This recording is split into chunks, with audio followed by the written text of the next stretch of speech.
అందరికీ నమస్కారం. నేను మీ జర్నలిస్టు మదన్ మోహన్.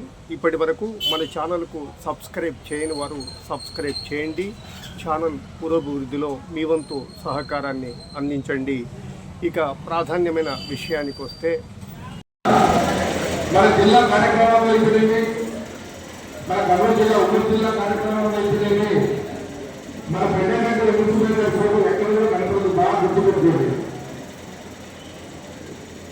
మన జిల్లాలో ఉమ్మడి కర్నూలు జిల్లాలో ఉమ్మడి నంద్యాల జిల్లాలో పెద్దనగర్ మున్సిపల్ వారు స్వర్గాలు సంజామాలో ఉంది.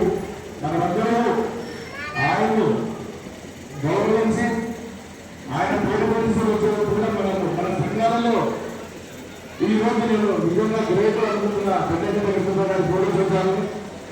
నిజంగా మన పర్యటన వారు మాత్రం పెద్దనగర్ మున్సిపల్ గారు కలిసిపోయి చంద్రశేఖర్ చేస్తుంటాము.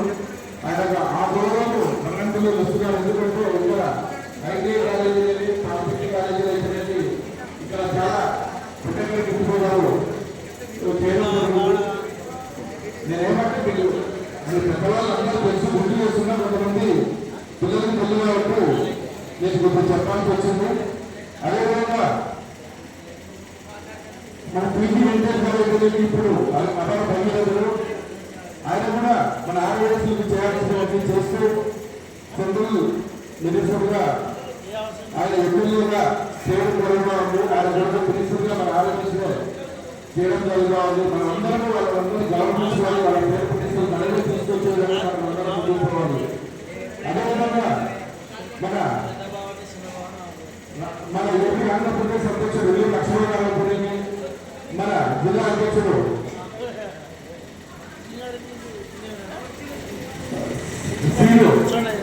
తమిళనాడు సింగయ్య గారు ఉపయోగించి మన జిల్లాలకు బంగాళపల్లిలో వారికి ఎక్కువ మన జిల్లా పోస్టు ఉమ్మడి జిల్లాలో ఉపయోగించి బంగాళపల్లి నుంచి చాలా మంది చేశారు.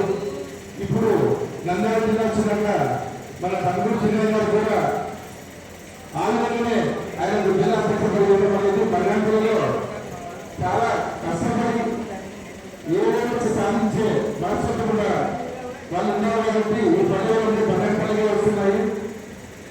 అదేవిధంగా బంగాళపల్లిలో ఆరోగ్యం చాలా చక్కగా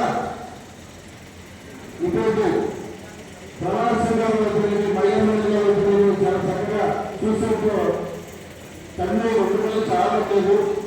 అదేవిధంగా ఎప్పుడు మనకు మనం గౌరవించినప్పుడు మనకు ఏదో చూడండి, మనం ఏదో గౌరవిస్తున్నాము. మన వయసులో మనల్ని గౌరవించినప్పుడు ఇటువంటి అభిమానాలు పొందుతాయి. ఎప్పుడైనా సరే అసూయ ఉంటే మాత్రము మనం ఎప్పుడూ పైకిరాము. ఏదైనా సరే మనకు బలగాంతలలో ఇంకొక 2 వర్గాలు ఉన్నాయి, మామూలుగా 2 వర్గాలు ఉన్నాయి. ఆ 2 వర్గాలు ఏమంటాయి?